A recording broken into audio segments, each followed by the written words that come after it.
Λείπω από τα λευκά δόντια όταν φανερά σε κοιτούν. Δεν μου γελάς πια.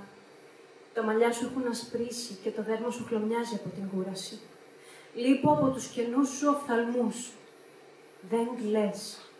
Ούτε από συγκίνηση, θλίψη, νοσταλγία ή χαρά.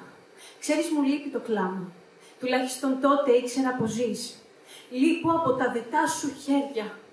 Δεν με αγκαλιάζεις πλέον, ούτε εγώ το επιχειρώ και κάπως τα χέρια φαίνονται αχρίαστα αφού δεν αγκαλιάζουν. Πως κουρνιάζεις την καρδιά σου μες στο κρύο, τον καύσωνα, την ένταση και υπομένεις και περιμένεις και πώς μπορώ εγώ να λείπω από την υπομονή. Υπομένω δίχως σταλιά αγάπης, μα όχι δίχως εσένα. Υπομένω δίχως σταλιά αγάπης, μα όχι δίχως εσένα. Λείπω από της αγάπης σου τη μοιρασιά. Και όταν η ίδια με μοιράζω, δεν έχω χώρο να τοποθετηθώ. Εσύ δεν μου μιλάς. Και όταν τα χείλη σου ξεκινούν χορογραφία, εγώ πάλι λείπω. Και ο χρόνος κυλάει σαν διάβολος που τρέχει να βρει την κόλαση. Γιάολε. Τα μαλλιά μου έχουν ασπρίσει. Και εγώ δεν έχω χρόνο. Δεν έχω χρόνο να σου μιλήσω, να σε αγγίξω, να σου φτιάξω μια σούπα που σου αρέσει ή έστω να σου κόψω ένα μήλο, να σου χαϊδέψω τα μαλλιά ή την πλάτη σου που έχει τσαλακωθεί. Και όταν θέλεις να τη σιδερώσεις, πάλι λείπω.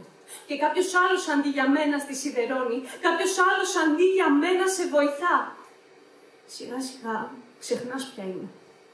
Και τα κεράκια στην τούτα γενεθλίων σου αυξάνονται και εγώ δεν έχω χρόνο να σε περιμένω για να τα σβήσεις όλα.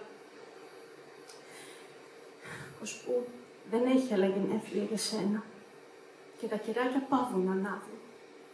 Έτσι, καταργέμαι τους χρόνους και ξεχνάω πως εκείνοι δεν ευθύνονται.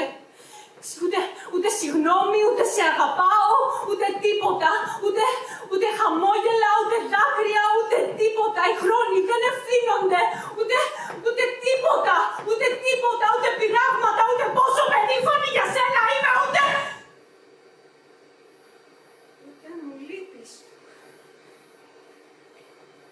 Μου λείπεις. Συγγνώμη που έλειπα εγώ τόσο καιρό. Από τότε που έπαψες να σβήνεις τα κεριά, σταμάτησα να μετρώ τους χρόνους. Δίχως σταλιά αγάπης μπορώ, αλλά όχι δίχως εσένα.